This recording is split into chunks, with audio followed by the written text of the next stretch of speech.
Hey fam, Pastor Kenneth Riolan Jr., the Peacock Proud pastor at the Paramount Baptist Church in Washington, D.C. I hope you are doing well as we spend a moment together on Monday.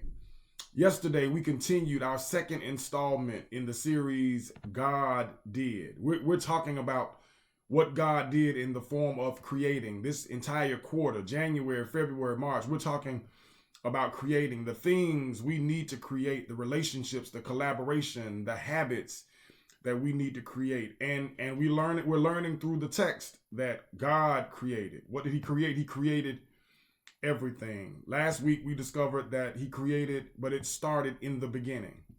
But yesterday we started talking about light it up. We started talking about the fact that in the beginning, God did create the heavens and the earth, but it was still dark.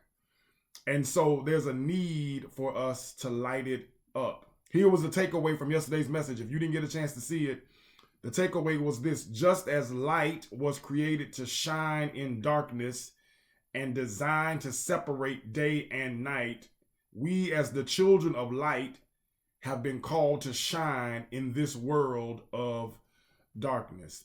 That ultimately, like Dr. King said, darkness cannot drive out darkness. Only light can do that.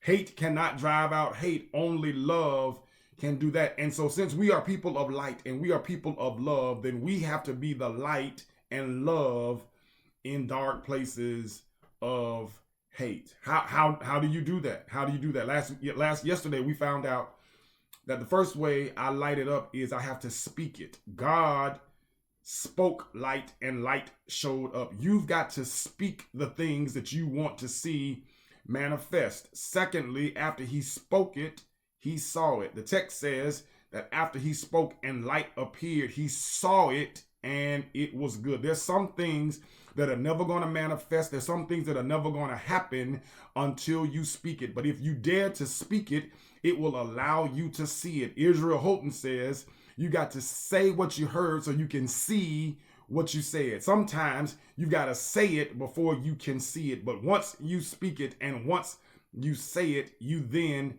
get to name it. The text says that when God saw it, it was good, and he called the light day and the darkness night. And all I want to say about that right now is this: once you speak it, once you see it, and you take ownership of it, you get to name it. What are the things in your life that you need to light up? What are the things you need to create? If you're going to create it, you're going to have to speak it so that you can see it, and then you get to name it.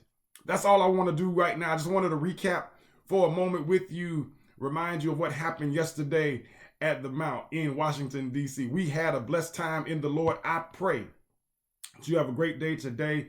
Listen, as we commemorate the life of Dr. Martin Luther King Jr., make sure you do something to serve someone, that you do something positive to someone, because that's who Dr. King was. In the life of the Paramount Baptist Church, tomorrow, Tuesday night, we're in revival at 7 p.m. We won't be there all night. Make sure you're on time and ready to worship the Lord. I love you with the love of Christ. Absolutely nothing you can do about it, because at the Mount, we are one. We'll talk to you soon.